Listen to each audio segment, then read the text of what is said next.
Media recognition from Bloomberg, Reuters, recycling trade publications. Patented process for 100% recovery of critical metals, including cobalt, lithium, nickel, manganese, aluminum. American Manganese is focused on recycling lithium-ion batteries for electric vehicles. American Manganese trades on the TSX Venture, AMY, the US, AMYZF, and Frankfurt 2AM. For more information, visit AmericanManganeseInc.com or phone me, Larry Ray, at 778-574-4444. You're listening to HowStreet.com radio, available online at TalkDigitalNetwork.com. Welcome to HowStreet.com radio, the online source for market opinions. Here is Jim Goddard. My guest is market historian Bob Hoye. He's the chief investment strategist for chartsandmarkets.com. Welcome back to the show, Bob. Yeah, hi, Jim. Here we are together. It's Friday, and again, another very interesting week in the financial markets. Yes, and we have listener questions, so we'll get right into them. The first question comes from Anurag. They want to know, how come back in the 1940s they had huge deficits, high inflation, heavy spending, yet by 1948 the government had a surplus? Are we seeing a similar thing here where we're going to have a lot of government spending and debt, but somehow in just a few years they'll have their heads above water again?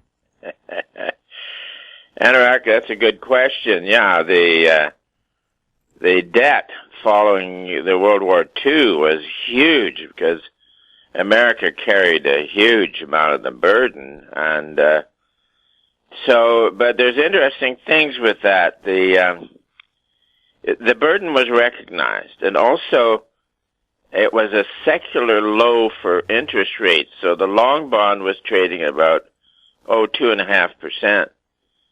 And the low, I think, was 1946. So then rates started to go up after the war, and because it was a natural long expansion that started.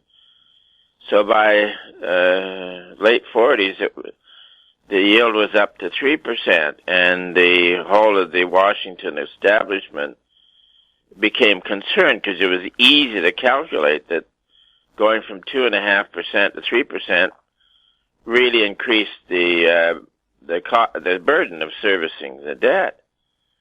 So then the economists came up with a really good idea that the Federal Reserve should buy bonds out of the market that would not only prevent interest rates from going up, but would push rates down, thus easing the costs of servicing the debt. Well, they didn't understand that they were on a secular rise in long rates, and so early 1960s, the yield was up to, I think, almost 5%. And so the Fed came up with a champion idea that they were going to be really aggressive in buying bonds out of the market, and they named it after a very popular dance of the time called the twist. The biggest hit was by Chubby Checker. So the twist was going to lower interest rates, and they applied that most vigorously at 5%, keeping in mind that they were that the attempt at 3% was to drive it back to 2.5%. So they kept on with this, and not understanding that they were flooding the money markets with so much lolly that it then started the serious depreciation of the U.S. dollar. So the market automatically cranked in an adjustment for inflation, purchasing power, that sort of stuff. And they kept on going, so that by the time we got to 1980, the rate of inflation was up to 14% annualized, and the long bond got up to almost a 15% yield, nominally. So even further perspective on this is required, because in the 300-year history of interest rates in the senior economy back to the 1700s, and then London began to become the key financial center then. And there were secular rises in interest rates then, and also some financial crises that drove bond prices down and yields up. And the highest you got was 6% in the worst crises in over a 300-year period. So here you had the central bank and interventionist economists absolutely believing that buying bonds out of the market would lower interest rates. So, which it didn't. It raised them. So their attempt to lower rates actually put rates up to 14%, which was unprecedented. So then this is hugely different than now. You're at possibly a secular low in interest rates, certainly on T-bills and things like that, and exceptionally low for low-grade bonds, junk and all that sort of stuff, which, by the way, are the most vulnerable. So, and of course you have the reckless new administration ruining the economy and yet putting on huge amounts of debt. So, and it's a different world than the mid-1940s. The mid-1940s was at a secular trough after the 1929 boom. So here we are now. We're accomplishing the equivalent of 1929 in the financial markets. And I think that when the markets roll over and the speculation fails, the contraction can be massive and made worse by the fact that not just individuals and corporations and states and provinces, but the federal government's just chock-a-block full of debt that most of which will become unserviceable in another typical post-bubble contraction. So, it's a world of difference between now and the 1940s. Well, we had the Trudeau government spending at a rate higher than the Canadian government did in World War II before the COVID thing hit.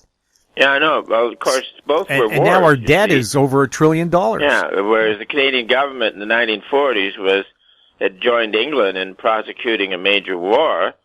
And this one now, the federal government is prosecuting a major war upon individuals and the economy, particularly the resource economy. They want to destroy the oil and gas business as well as the means to transport such energy. So, it's the huge debt in the 1940s was run up to prosecute war against dictatorships. This huge run-up debt now in Canada is to establish a dictatorship in Canada. Absolutely absurd. Second question comes from Michael. He wants to know what's going on with the U.S. dollar. And also, the U.S. markets are down, but the Dow index in Europe is up. And he wants to know, will there be some safe havens like healthcare and utilities if there is a, quote, select bear market? No, I think the urge to speculate is very much present. The big story is that in 1970s type of inflation is going to return, but there's only a couple of commodities that are making, or maybe 3 or 4 commodities that are making new highs. The rest are not. So I think the rage in commodities is just about over. You can also have some positive into January in the financial markets, which we have. And the other one is, the question includes the rate hikes, and they're talking about rate hikes and all this sort of stuff. The interest rates that are likely to go up would be junk bonds, low credit rating stuff. So, and then also Michael asked about, is the market going to continue to rotate into each new hot sector that suddenly jumps up? And I think not. We've the U.S. dollar. Oh, I know what it is. The features common to each financial bubble are working. For example, in the final stages of previous financial bubbles, copper's real price, as adjusted for inflation, went up. We've had that. And the irony on that one is that gold's real price, as adjusted for inflation, goes down, and it has. The real long interest rates head down. They reached perhaps on their latest posting, I think it was minus 6% real, and this is a feature of every previous bubble where the rate declined, seriously. And then the other one is that the gold-silver ratio declines with a boom, and it declined until early last year, and then it's set an uptrend and is close to breaking out. So the key things, copper did what it should do and is beginning to change. You can't call it a trend change yet, but there's an attempt. Gold's real price in weakening did what it's supposed to do in the final stages of a bubble, and it is attempting to turn up. Not dramatic yet. And so these, and real interest rates, well, in China, in lower grade bonds, you've had the yield index go from 10% last year to now over 25%. So real rates in China are going up. And then also I saw one about real rates in Tokyo. They last year were down to minus 0.5%. They're now at plus 1.5%. So the key components the key features of a great financial boom have done what they're supposed to do, and they're now becoming, looking like they're trying to change. So, on my work as a financial historian, I'd have to say that the best is being accomplished right now. It may last for a few months yet, but the key features of each previous great financial mania are beginning to change. So, and nothing dramatic yet, but I think it's going to be one of these things that when it does get dramatic, watch out. So, one is the most appropriate thing to be doing with one's own money or family money would be to be lightening up on all these hot items and reducing debt. The number one thing is to reduce your debt exposure right down to zero, as best possible, let's put it that way. But thanks very much for the question. We'll have more with Bob Hoye right after this. Don't miss out. Stay informed. Receive the HowStreet.com weekly recap with thought-provoking podcasts, radio, and articles delivered to your inbox. Sign up for the HowStreet.com weekly recap on our homepage at HowStreet.com. Welcome back. We're speaking with Bob Hoye. Bob, some headlines that caught your attention. China developer Shimao fire sale new ratings cuts keep China property on edge. Yeah, by the talking about ratings, the ratings agencies, S&P or Fitch or whatever, they're watching their ability to service debt, and it's deteriorating. So some major developers are facing credit down ratings, and oftentimes when you start on those, it is marking the end of the party. So the problems in China, I think, are unfixable, and they are spreading through various parts of China, and even those developers who may have had slightly better balance sheets are beginning to feel the pressures because property prices are going down. So what can you do?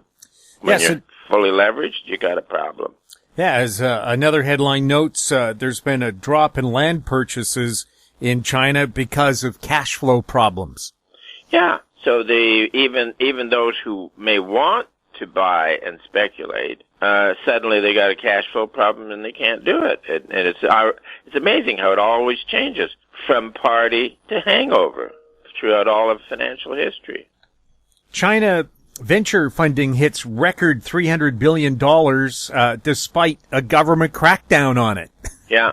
Well, that one with Yuan is because in certain sectors, they're still partying. So maybe this is financial analysis by headlines, but the headlines about the contraction are serious. And once it's been this bad, there's no fixing it. And yet there are sections in China that are still hot, which eventually, financial contraction gets everything. U.S. firms are extending credit at a ballistic pace. Yeah. There's another story where it's very positive. Now, the way to look this on the bigger picture is that in the past, like 1929 or 1873, on these great, fabulous global financial bubbles, it's the outlying countries, or I used to call them lesser countries, such as ages ago Bolivia, or now beginning in March last year it was Argentina, South Africa, and Turkey that suddenly announced that their central banks had run out of liquidity. And then since about June, you've had the headlines about China with their massive real estate problems, and it is in a post-bubble contraction. Now, what we know from history is that in the party year, when financial exchanges in outlying regions blow up and fail, it eventually gets the senior financial exchanges now. New York's the senior, and London is a very important market. So you know that that's inevitable, and it's you don't know exactly when, but with the excesses we have recently in junk bonds and in various hot groups, it is party time when a good portion of the world is suffering hangover. And I think eventually the party time where it exists it will fail as well. And but this current zoom of positive feelings and good action, oftentimes you can have important highs in January, like the gold and silver speculation in 1980, or the Tokyo Stock Exchange, which was the only one flying in the late, and it flew until the last trading day of 1989. So to see a party now is not unusual, and all I'm saying is that sometimes if it parties into January, it can roll over. So, no, also one of our questions asked about why the U.S. dollar was suddenly weaker, and of course what's happened here is that the big buzz about 1970s inflation took a hold of everybody, and also there's a seasonal weakness in the U.S. dollar, the DX, down into around January, and it's the decline has been quite sharp, but it's down to what I think is close to support and momentum and stuff like that. So I think the U.S. dollar can again stabilize and then do another rally. So the next few months, Jim, are going to be absolutely fascinating in the markets. Bob, something that came to my attention through friend of the show, Mike Swanson, virtual real estate. Some firm in Toronto created a virtual island with 300 properties that they sold for $15,000. They're now into the hundreds of thousands. This island doesn't exist. That land doesn't exist. Is this another version of tulips? I hadn't seen that, and thanks very much for it. It's, when you dwell on it, it just gets absolutely fascinating. So, you've got something going on, virtual with supposed precious documents or supposed precious pictures or images or paintings or something. So it's happening, and I hadn't heard about this one. It is absolutely incredible.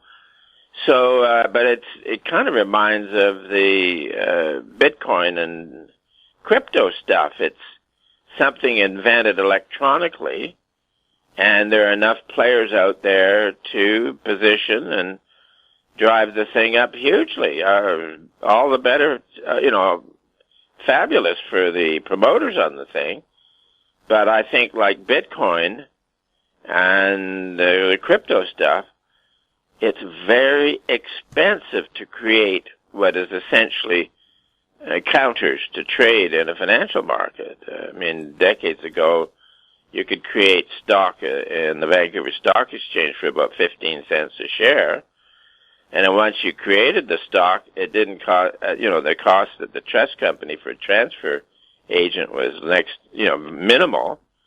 But this thing with Bitcoin and crypto and virtual islands, it costs huge electricity and huge energy. It costs to create them and to keep them going. So the fascination will be is once, say, the major Bitcoin proxy actually really does break down and fail, then all of a sudden the operators of these trading counters will be facing massive costs and without a way of driving the price up.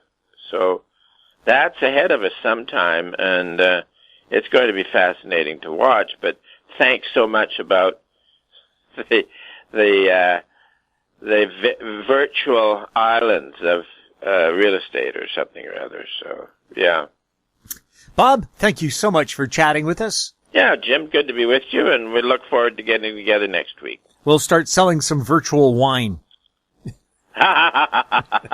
No way. I'm for the real stuff.